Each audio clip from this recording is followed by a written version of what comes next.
An Occurrence at Owl Creek Bridge by Ambrose Bierce.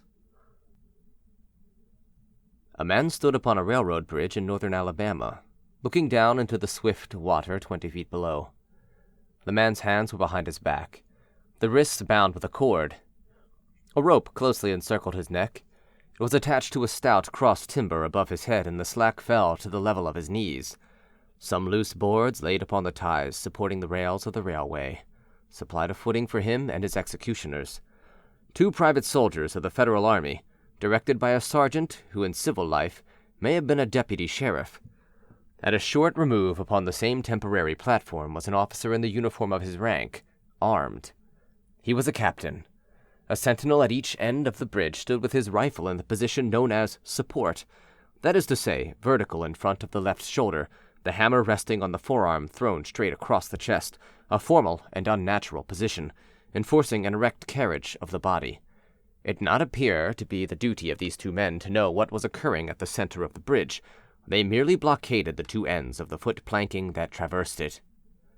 Beyond one of the sentinels nobody was in sight. The railroad ran straight away into a forest for 100 yards, then curving was lost to view.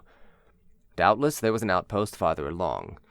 The outer bank of the stream was open ground, a gentle slope topped with a stockade of vertical tree trunks, loopholed for rifles, with a single embrasure through which protruded the muzzle of a brass cannon commanding the bridge. Midway up the slope between the bridge and fort were the spectators, a single company of infantry in line at parade rest, the butts of their rifles on the ground, the barrels inclining slightly backward against the right shoulder, the hands crossed upon the stock. A lieutenant stood at the right of the line, the point of his sword upon the ground, his left hand resting upon his right. Excepting the group of 4 at the center of the bridge, not a man moved. The company faced the bridge, staring stonily, motionless. The sentinels facing the banks of the stream might have been statues to adorn the bridge. The captain stood with folded arms, silent, observing the work of his subordinates, but making no sign. Death is a dignitary who, when he comes announced, is to be received with formal manifestations of respect, even by those most familiar with him. In the code of military etiquette, silence and fixity are forms of deference. The man who was engaged in being hanged was apparently about 35 years of age. He was a civilian, if one might judge from his habit, which was that of a planter. His features were good, a straight nose, firm mouth, broad forehead from which his long dark hair was combed straight back, falling behind his ears to the collar of his well-fitting frock coat. He wore a mustache and pointed beard, but no whiskers. His eyes were large and dark gray, and had a kindly expression which one would hardly have expected in one whose neck was in the hemp. Evidently this was no vulgar assassin. The liberal military code makes provision for hanging many kinds of persons, and gentlemen are not excluded. The preparations being complete, the 2 private soldiers stepped aside and each drew away the plank upon which he had been standing. The sergeant turned to the captain, saluted, and placed himself immediately behind that officer, who in turn moved apart 1 pace. These movements left the condemned man and the sergeant standing on the 2 ends of the same plank, which spanned 3 of the cross ties of the bridge. The end upon which the civilian stood almost, but not quite, reached a 4th. This plank had been held in place by the weight of the captain. It was now held by that of the sergeant. At a signal from the former, the latter would step aside, the plank would tilt, and the condemned man go down between 2 ties. The arrangement commended itself to his judgment as simple and effective. His face had not been covered, nor his eyes bandaged. He looked a moment at his unsteadfast footing, then let his gaze wander to the swirling water of the stream racing madly beneath his feet. A piece of dancing driftwood caught his attention, and his eyes followed it down the current. How slowly it appeared to move! What a sluggish stream! He closed his eyes in order to fix his last thoughts upon his wife and children. The water touched to gold by the early sun. The brooding mists under the banks at some distance down the stream, the fort, the soldiers, the piece of drift, all had distracted him. And now he became conscious of a new disturbance. Striking through the thought of his dear ones was sound which he could neither ignore nor understand, a sharp, distinct, metallic percussion like the stroke of a blacksmith's hammer upon the anvil. It had the same ringing quality. He wondered what it was, and whether immeasurably distant or nearby. It seemed both. Its recurrence was regular, but as slow as the tolling of a death knell. He awaited each new stroke with impatience and, he knew not why, apprehension. The intervals of silence grew progressively longer. The delays became maddening. With their great infrequency, the sounds increased in strength and sharpness. They hurt his ear like the thrust of a knife. He feared he would shriek. What he heard was the ticking of his watch. He unclosed his eyes and saw again the water below him. If I could free my hands, he thought, I might throw off the noose and spring into the stream. By diving I could evade the bullets, and swimming vigorously reach the bank, take to the woods, and get away home. My home, thank God, is as yet outside their lines. My wife and little ones are still beyond the invaders' farthest advance. As these thoughts, which have here to be set down in words, were flashed into the doomed man's brain rather than evolved from it, the captain nodded to the sergeant. The sergeant stepped aside. Peyton Farquhar was a well-to-do planter of an old and highly respected Alabama family.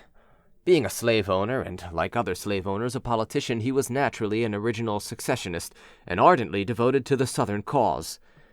Circumstances of an imperious nature, which it is unnecessary to relate here, had prevented him from taking service with that gallant army which had fought the disastrous campaigns ending with the fall of Corinth, and he chafed under the inglorious restraint, longing for the release of his energies, the larger life of the soldier, and the opportunity for distinction. That opportunity, he felt, would come, as it comes to all in wartime. Meanwhile, he did what he could.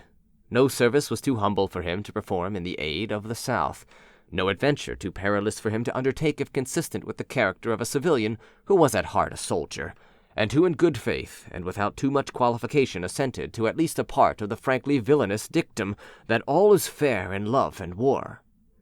One evening, when Farquhar and his wife were sitting on a rustic bench near the entrance to his grounds, a grey-clad soldier rode up to the gate and asked for a drink of water. Mrs. Farquhar was only too happy to serve him with her own white hands. While she was fetching the water, her husband approached the dusty horseman and inquired eagerly for news from the front. "The Yanks are repairing the railroads," said the man, "and are getting ready for another advance. They have reached the Owl Creek Bridge, put it in order, and built a stockade on the north bank. The commandant has issued an order, which is posted everywhere, declaring that any civilian caught interfering with the railroad, its bridges, tunnels, or trains, will be summarily hanged. I saw the order." "How far is it to the Owl Creek Bridge?" Farquhar asked. "About 30 miles. "Is there no force on this side of the creek?" "Only a picket post half a mile out, on the railroad, and a single sentinel at this end of the bridge." "Suppose a man, a civilian and student of hanging, should elude the picket post and perhaps get the better of the sentinel," said Farquhar, smiling. "What could he accomplish?" The soldier reflected. "I was there a month ago," he replied. "I observed that the flood of last winter had lodged a great quantity of driftwood against the wooden pier at this end of the bridge. It is now dry and would burn like tinder." The lady had now brought the water, which the soldier drank. He thanked her ceremoniously, bowed to her husband, and rode away. An hour later, after nightfall, he repassed the plantation, going northward in the direction from which he had come. He was a Federal scout. As Peyton Farquhar fell straight downward through the bridge, he lost consciousness and was as one already dead. From this state he was awakened, ages later it seemed to him, by the pain of a sharp pressure upon his throat, followed by a sense of suffocation. Keen, poignant agony seemed to shoot from his neck downward through every fibre of his body and limbs. These pains appeared to flash along well-defined lines of ramification and to beat with an inconceivably rapid periodicity. They seemed like streams of pulsating fire, heating him to an intolerable temperature. As to his head, he was conscious of nothing but a feeling of fullness, of congestion. These sensations were unaccompanied by thought. The intellectual part of his nature was already effaced. He had power only to feel, and feeling was torment. He was conscious of motion, encompassed in a luminous cloud of which he was now merely the fiery heart. Without material substance, he swung through unthinkable arcs of oscillation, like a vast pendulum. Then, all at once, with terrible suddenness, the light about him shot upward with the noise of a loud splash. A frightful roaring was in his ears, and all was cold and dark. The power of thought was restored. He knew that the rope had broken, and he had fallen into the stream. There was no additional strangulation. The noose about his neck was already suffocating him and kept the water from his lungs. To die of hanging at the bottom of a river! The idea seemed to him ludicrous. He opened his eyes in the darkness and saw above him a gleam of light. But how distant, how inaccessible! He was still sinking, for the light became fainter and fainter until it was a mere glimmer.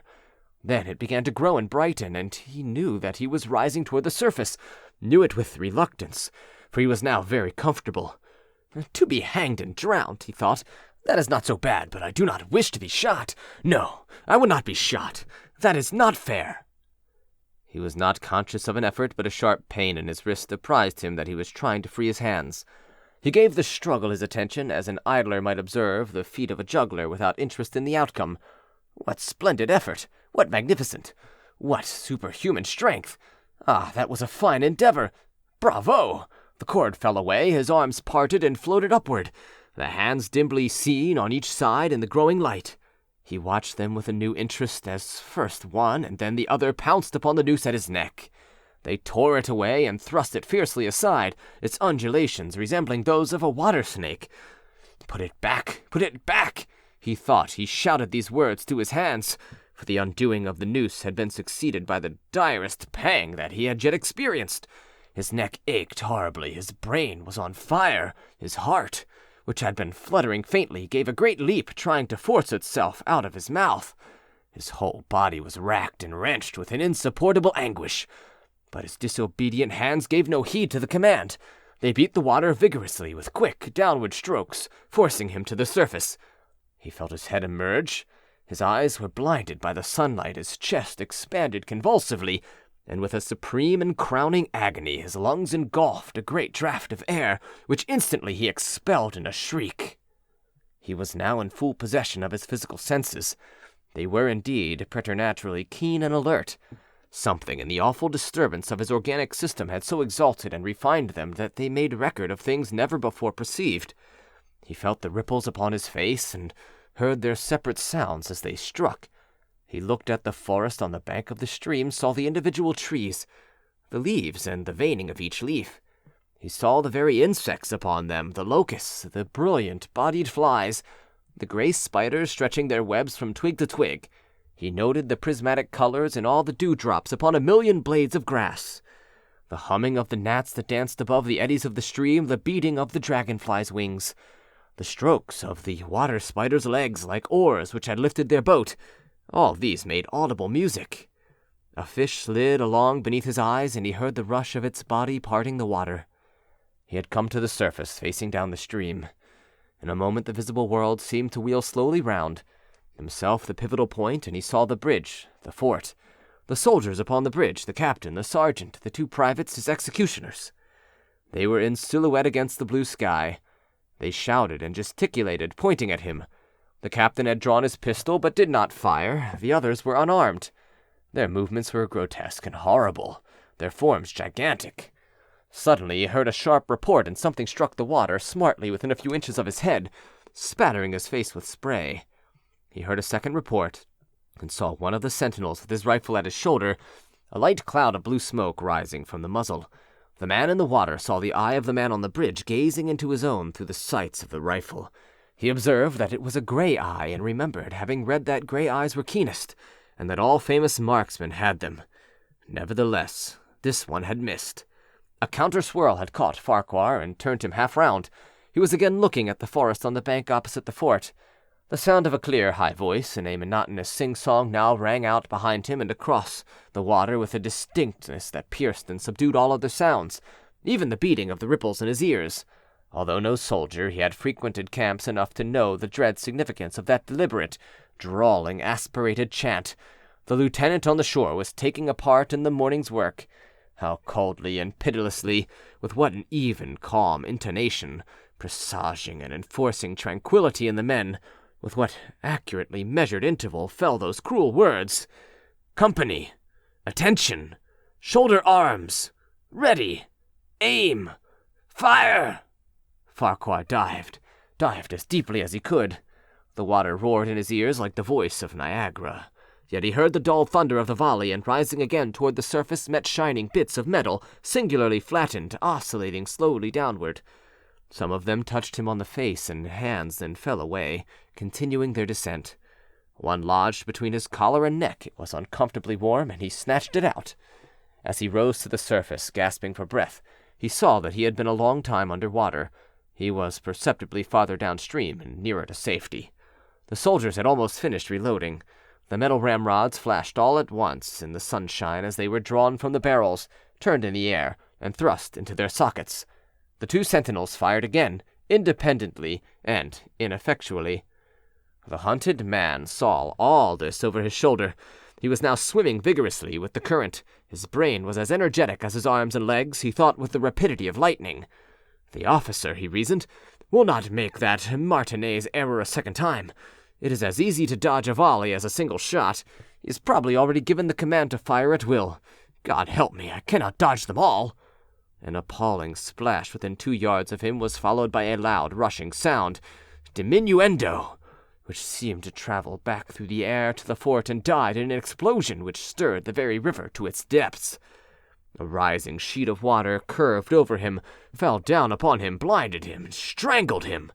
Cannon had taken a hand in the game. As he shook his head free from the commotion of the smitten water, he heard the deflected shot humming through the air ahead, and in an instant it was cracking and smashing the branches in the forest beyond. They will not do that again, he thought. The next time they will use a charge of grape. I must keep my eye upon the gun. The smoke will apprise me. The report arrives too late. It lags behind the missile. That is a good gun. Suddenly he felt himself whirled round and round, spinning like a top. The water, the banks, the forest, the now distant bridge, fort, and men, all were commingled and blurred. Objects were represented by their colors only, circular, horizontal streaks of color. That was all he saw. He had been caught in a vortex and was being whirled on with a velocity of advance and gyration that made him giddy and sick. In a few moments he was flung upon the gravel at the foot of the left bank of the stream, the southern bank, and behind a projecting point which concealed him from his enemies. The sudden arrest of his motion, the abrasion of one of his hands on the gravel, restored him, and he wept with delight. He dug his fingers into the sand, threw it over himself in handfuls, and audibly blessed it. It looked like diamonds, rubies, emeralds. He could think of nothing beautiful which it did not resemble. The trees upon the bank were giant garden plants. He noted a definite order in their arrangement, and inhaled the fragrance of their blooms. A strange roseate light shone through the spaces among their trunks, and the wind made in their branches the music of aeolian harps. He had not wished to perfect his escape. He was content to remain in that enchanting spot until retaken. A whiz and a rattle of grape-shot among the branches high above his head roused him from his dream. The baffled cannoneer had fired him a random farewell. He sprang to his feet, rushed up the sloping bank, and plunged into the forest.